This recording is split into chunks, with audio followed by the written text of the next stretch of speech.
但是通过做了一下滴胶试验，基本上算是成功了。所以说这次再过来做一点类似的产品。我们这些木头的废料比较多，所以说是可以利用的材料还是比较多的，尽量把它废物利用，不然这些木头也算是比较难得的，丢了也比较可惜。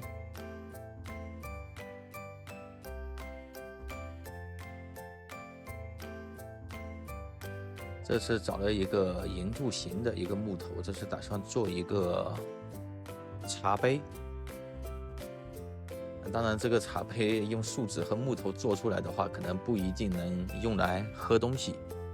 但是可以做一个工艺品啊，可以做一个烟灰缸，这样是没问题的。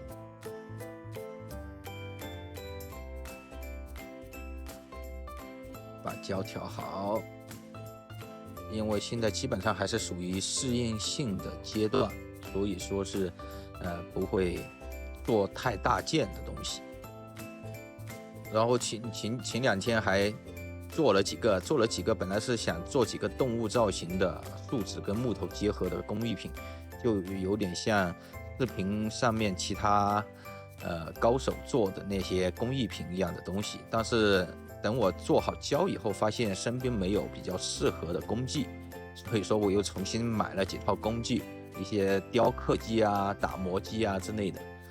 等着机器到了以后，再重新来做一些雕刻的一些小东西，一些工艺品。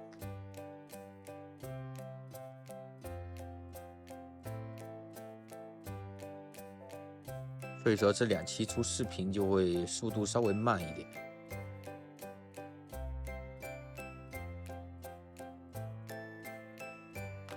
像这个我是用那个车床来车出来。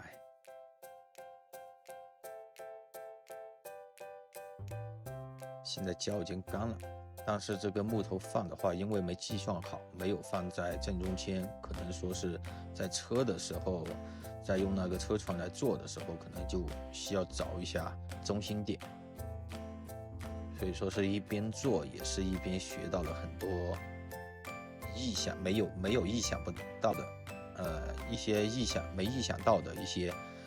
些不充分的一些地方。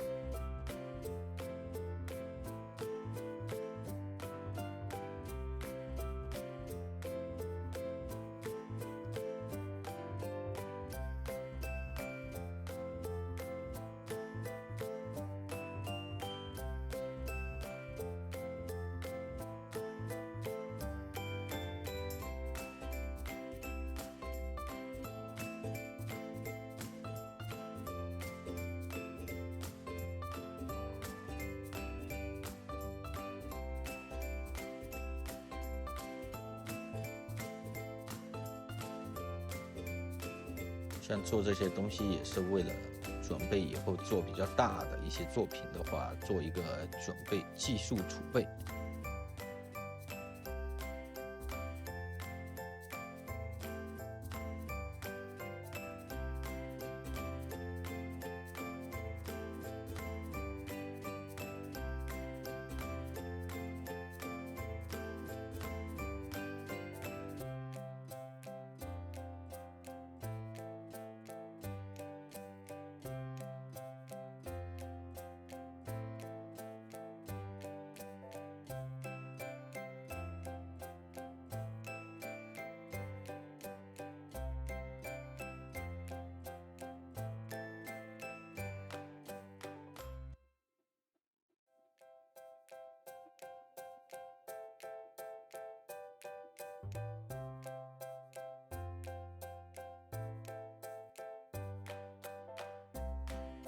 这个水杯的造型，我基本上也是参考了那平台上面的一个做木工的一个高手做的一个水杯的一个造型。我发现那个我看了以后，我就觉得特别喜欢那个水杯的一个造型，然后我就想模仿的做一下。当然可能没有人家做的那么好，但是也是一种尝试。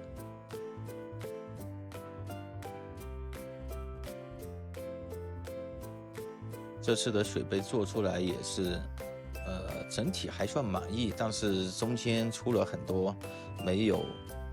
计划的好的小地方，所以说是做出来也没有那么完美，但是基本上算是一个成型的一个作品。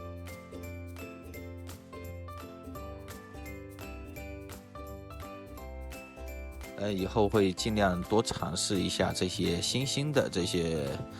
比较时髦一点的这些有创意的一些小作品，一些小手工啊，这些反正基本上都是跟木头有关的。希望大家能喜欢这些视频，因为前段时间我发现做那些搭木头那些视频，好多人不喜欢看，基本上没有多少人愿意看，好多人看不懂，所以说是尽量尝试做一下这些小手工啊这些。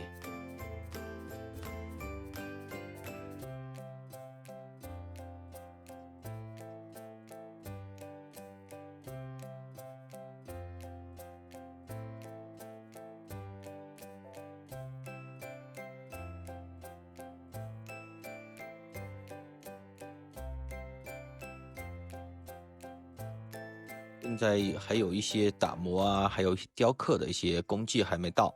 所以说是这次做呢，也做出来以后也只能算是一个半成品。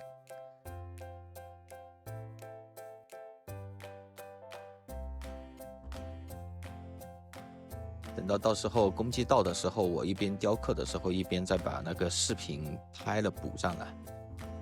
所以说这段时间的话，可能就上传视频的速度会稍微慢一点。